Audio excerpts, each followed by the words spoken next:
Hey, good morning, folks. Randy Johnson, Incident Commander, Pacific Northwest Team 3. Update for you this morning. Another good day on the fire yesterday. All the operations went as planned, as briefed in the morning briefing.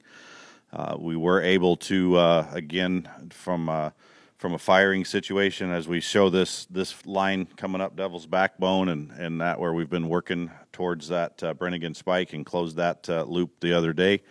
We're able to get in here and add some depth to this. Actually, fuel's dried out fairly well, as we mentioned, and so took another opportunity yesterday late in the shift to add a little more depth on that line, just to strengthen this. If in the future, before the season-ending event happens, there was to be a push out of this part of the flank.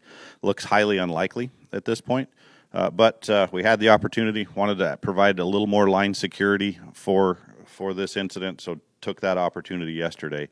Coming around the rest of this, again, everything looking good.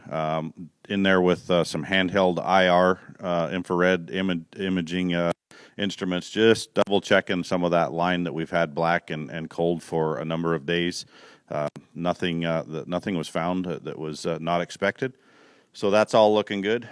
Final sweep of the structures yesterday. Found a few more pieces and parts, but for the most part, that's all picked up. It's been backhauled, brought back to our base to be refurbished and put back in the system. So again, I think the total amount of hose ended up being somewhere just under 10 miles of hose that was laid out there across this part of the incident. So that was looking real good at this point. Of note today, the incoming team will be here. Southwest Team 3 will be shadowing with us today, standing alongside us, and we're doing that as much in a virtual environment as possible. Again, to be mindful of the transmission of the communicable diseases that we're dealing with in our environment. And I would just add, for general knowledge, while it's tough to maintain the COVID mitigations in this environment, what we've learned from a fire service over the last 2 years now is that normally this time of year we're dealing with a lot of sick firefighters, just from the fact that we're all living together all summer long and standing in food lines and shower lines and all those things throughout the summer.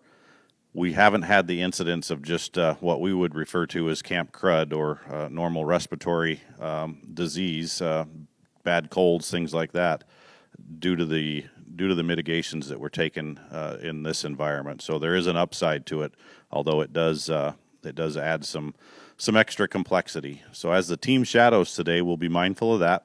They've been briefed to the community environment. They've been briefed to the importance of maintaining that protection for the community, and they're fully engaged in those mitigations as well, and confident they'll do a good job as they get rolled in here. So we'll get through that transition day today and that shadow day. Tomorrow morning at 7 o'clock, they will assume command of the incident, and Pacific Northwest Team 3 will drive away and get reset for what will likely be another assignment yet this fall. So with that, appreciate all your support. Ask that you continue to support Team 3, Southwest Team 3, as they roll in, and give them the same support, warm welcome that you gave us. So thank you again for that, and we'll see you next time.